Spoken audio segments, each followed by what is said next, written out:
जय आदिवासी, जय भी प्रदेश। समय कम है और अपनी बातों को शुरू करने से पहले मैं मंच पे उपस्थित हमारे सभी पुरखों को नमन जोहार करने। इतनी धूप में, चिलचिलाती धूप और शादी विवाह छोड़कर अपने हक अधिकार की संरक्षण के लिए आए हमारे भाई बंधुओं को, गगनदीप पटेल को बहुत बहुत जोहार, अभिनंदन जोहार करना चाहूंगी। भाइयों, अपनी बातों को शुरू करने से पहले मैं एक सवाल पूछना चाहूंगी कि जब हम किसी आंदोलन के लिए जाते हैं तो सबसे पहले एक नारा लगाते हैं, जल जंगल जमीन हमारी है। ये बात हम कहते हैं, जल जंगल जमीन हमारी है, ये बात हम कहते हैं। लेकिन जब आपसे पूछा जाता है कि ये जल जंगल जमीन आपकी कैसे है, हम जवाब नहीं दे पाते। आपसे जब ये पूछा जाता है कि खाली पड़ी जमीन किसकी है, हमको बोलना चाहिए हमारी है, लेकिन हम वहां पे बोलते हैं सरकारी है। हमसे जब पूछा जाता है कि ये वन विभाग जो जंगलों में बैठा हुआ है, ये जंगल किसका है, हमको बोलना चाहिए हमारे बाप दादाओं का है, हमारा है, लेकिन हम बोलते हैं वन विभाग का है। यहाँ पे जब मैं आई तो एक बात पता चली, जो कि ये पैम्फलेट में लिखा हुआ भी है। अभी तक जितने भी लोगों ने सभा किया है या फिर आपके हक अधिकारों के लिए आपको बुलाया है तरह तरह के मंच बनाकर, सभी जगहों पे आपके मुद्दों को केवल रखा गया है, बातों को, मुसीबतों को बताया गया है, लेकिन प्रॉब्लम का सॉल्यूशन सिर्फ एक ही मंच पे मिलेगा, जो कि आज आप यहाँ पे बैठे हुए। तो एक मुद्दे पे जो कि नंबर 7 में लिखा हुआ है कि उदयपुर शहर और उदयपुर जिले में वर्षों से काबिज मालिकों को उनकी जमीन के अधिकार पट्टे दिए जाए। अब यहाँ पे बात आती है कि जिस समय यहाँ पे कोई नहीं था, यहाँ पे मुगल आ रहे थे, यहाँ पे अंग्रेज आ रहे थे, उसके पहले से हमारे बाप दादा यहाँ पे निवास कर रहे थे और हजारों साल से हमारे बाप दादा ने जब यहाँ पे निवास करना शुरू किया था, तब यहाँ पे गांव का सीमाना तय किया था। हम आरक्षण की बात करते हैं तो आरक्षण के तौर पे हम बोलते हैं कि हमको केवल शैक्षणिक आरक्षण और नौकरी में आरक्षण दिया जाना चाहिए, ये बात हम करते हैं। लेकिन ये जल जंगल जमीन हमारा कैसा है, ये बात आपको बताने की, जानने की जरूरत है। जब हमारे बाप दादाओं ने यहाँ पे सीमाना तय किया था, उन्होंने देखा कि हमारे जो वंशज है, ये यहाँ पे जो नदी है, यहाँ से पानी पिएंगे और ये नदी को अपना बताया, तालाब को अपना बताया। पहाड़ पे हमारे जो वंश है, यहाँ से लकड़ियाँ तोड़ेंगे, जंगल है, यहाँ से लकड़ियाँ तोड़ेंगे बोल के गाँव का सीमाना के अंदर में जंगल को भी अपने कब्जे में लिया और जो खाली पड़ी जवाहर जमीन थी उसको भी अपने कब्जे में लिया। मतलब कि गाँव के सीमाना के अंदर में नदी, तालाब, पहाड़, जंगल सभी पे किसका अधिकार था? वहाँ पे जो पहला पुरखा आया था, जिसका शीलाबासी वहाँ पे गड़ा हुआ है, उसका था। लेकिन आज जब हमसे पूछा जाता है कि ये जमीन किसकी है, तो हम बोलते हैं सरकारी है। यहाँ पे बैठे हर एक व्यक्ति से जब पूछा जाता है कि आपको ये जमीन कहाँ से मिली, तो हम बोलते हैं हमारे बाप के बाप के बाप के बाप से मिली। लेकिन जब हमसे पूछा जाता है कि खाली पड़ी जमीन किसकी है, हम बोलते हैं सरकारी है। जब गांव हमारे बाप दादाओं ने बसाया और ये खाली पड़ी जमीन जो हम बोलते हैं कि सरकारी है, अगर खाली पड़ी जमीन सरकारी है तो सरकार के बाप का नाम क्या है? ये जंगल जो हम बोलते हैं कि वन विभाग का है, तो वन विभाग के बाप का नाम क्या है?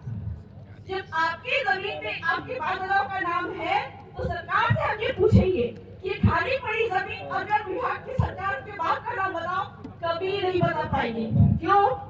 क्योंकि सरकार का कोई एक बाप नहीं है। कभी भाजपा की सरकार होती है, कभी कांग्रेस की सरकार होती है। तो पूरे आदिवासी क्षेत्र में जितने भी नदी, तालाब, पहाड़, जंगल, यहाँ तक की खनिज भी है, सब पे किसका अधिकार है? हमारे पुरखों का, हमारे बाप दादाओं का और उनके वंशज यानी कि हम लोगों का। यही कारण है कि सुप्रीम कोर्ट ने बोला, जगपाल सिंह बराव पंजाब जजमेंट में कि खाली पड़ी जमीन पे, चलवा जमीन पे आदिवासियों के ग्राम सभा का अधिकार होगा। और ये जो हम पट्टा की बात कर रहे हैं, यहाँ पे सीधे सीधे आपके जो सरकार ने, राजस्थान सरकार ने जवाब दिया था कि राजस्थान पंचायती राज का उनके अनुसूचित क्षेत्रों में लागू होने के संबंध में अधिनियम 1999 यानी कि पेशा कानून के तहत ग्राम सभा जनता की परंपराओं, रूढ़ी प्रथा के अनुसार अपने तरीके से जो भी जमीन का संपादन कर सकेगी। तो सीधे सीधे आपको जमीन का पट्टा चाहिए तो ग्राम सभा सबसे पहले बैठनी चाहिए और ग्राम सभा ये बात बोलेगी कि चूंकि हमारा वंश बढ़ता है, हमारे भी वंश बढ़ते हैं, वो पाकिस्तान में जाके जमीन तो नहीं लेंगे, गांव के अंदर में ही जमीन लेंगे। तो इस प्रकार से ग्राम सभा गांव बैठा के, पंच पटल बिठा के, जहाँ पे जंगल में जमीन पर कब्जा किया हुआ है गांव के लोगों ने, वहाँ पे उसका पट्टा के लिए कलेक्टर को आदेश देगी और आदेश देने के बाद में कलेक्टर महोदय को ये बात बोलेंगे कि इस जमीन पे संबंधित व्यक्ति जो जिसे कब्जा करके रखा हुआ है, ये इसका पारंपरिक अधिकार है और यही आपके पेशा कानून में लिखा हुआ है।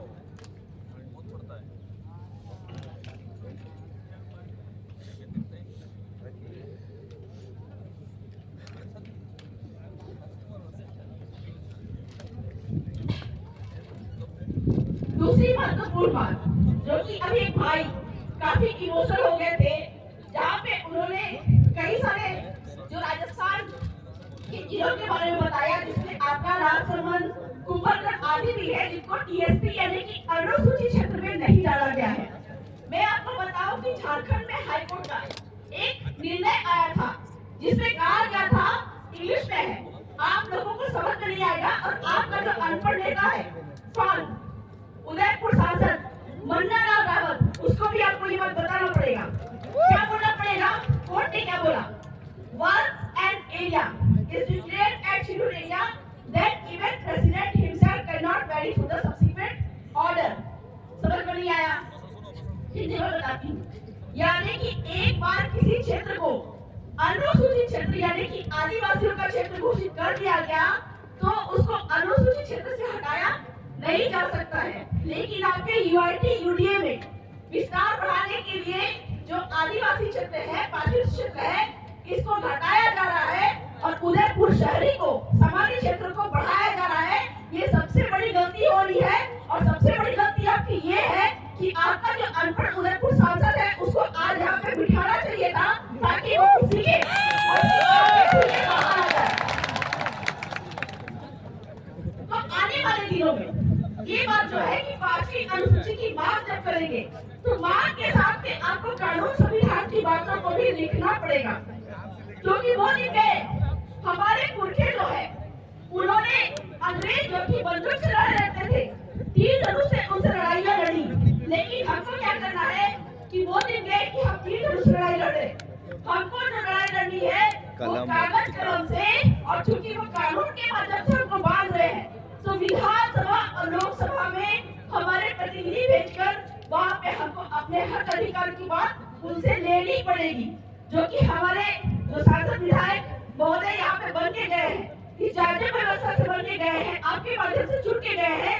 ये आज मुझे लगता है कि पूरे देश में पहले ऐसे सांसद और पहले ऐसे विधायक होंगे जिनकी बातों का इम्प्लीमेंटेशन झारखंड में हो रहा है।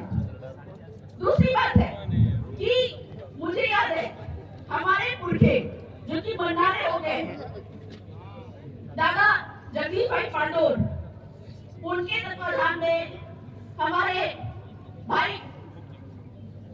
कांति भाई रोड और बाकी कहा जाए कि बहुत सारे मांगनी रानीनामा है और भी कई सारे हमारे उदयपुर के जितने भी जो लोग थे, इन सभी के तत्वाधान में हम सभी ने यहाँ पे उदयपुर में यूआईटी यूडीए पे काफी सारे आंदोलन किए और भाई अमित खराड़ी उनके साथ में हम लोग कोर्ट भी गए, लेकिन थोड़ी सी गलती की वजह से वो मामला लंबित रह गया। लेकिन फिलहाल में जितने भी आदिवासी परिवार के और इनके माध्यम से निकले हुए हमारे जितने भी जनप्रतिनिधि है, इनके सहयोग से एक जीत हमारी हुई है जोधपुर हाईकोर्ट में कि नगर पालिका नगर निगम को संविधान के अनुच्छेद 243 जेड सी के तहत जीते और जितने भी नगर निगम नगर पालिका 5वें क्षेत्र में बने हुए हैं इनको वापस पंचायत में कन्वर्ट किया गया।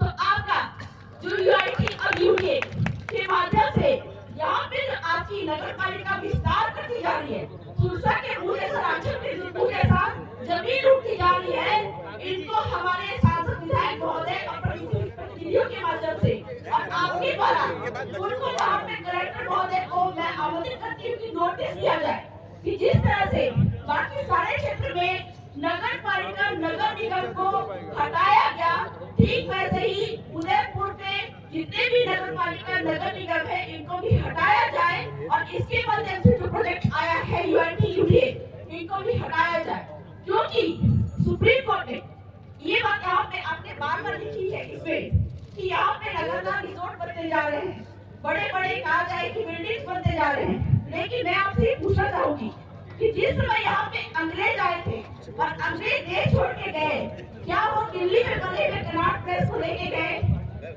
क्या वो दिल्ली में बनाए हुए अपने जो जितनी भी संरचना की बिल्डिंग थी क्या उनको लेके गए? तो आपको भी ये सोचना पड़ेगा कि सुप्रीम कोर्ट बार-बार बोल रहा है कि ये जल जंगल जमीन खरीद आदिवासियों का है, भीड़ों का है।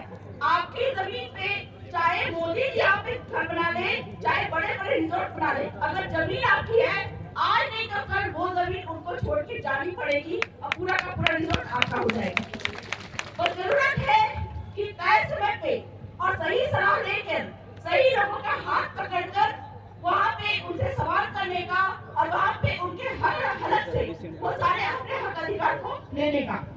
तो आज इस मंच के माध्यम से मैं हमारे शासक महोदय राजकुमार जी रोज से ये अनुरोध करना चाहूंगी कलेक्टर महोदय से ये बात करने के लिए जिस प्रकार स्वायत्त विभाग ने नगर पालिका नगर निगम को वापस पंचायत में बदला है, ठीक वैसे उदयपुर में यूआईटी यूडीए के प्रोजेक्ट को भी निरस्त करवा के वापस पंचायत किया जाए। बहुत सारे वक्ता है, मैं बहुत ज्यादा नहीं बोलूंगी। आने वाले समय में 5वीं अंश क्षेत्र का विस्तार कैसे बढ़ाया जाए, इसको लेकर कई क्षेत्रों में कैडर ट्रेनिंग के माध्यम से लगातार हमारी कार्यशालाएं चलती रहेगी और अपने वक्ताओं का सम्मान करते हुए अपनी बातों को यही पे विराम करती हूँ। जय जोहार, जय आदिवासी, जय भी प्रदेश। खूब धन्यवाद आपको। अब आगे की कड़ी में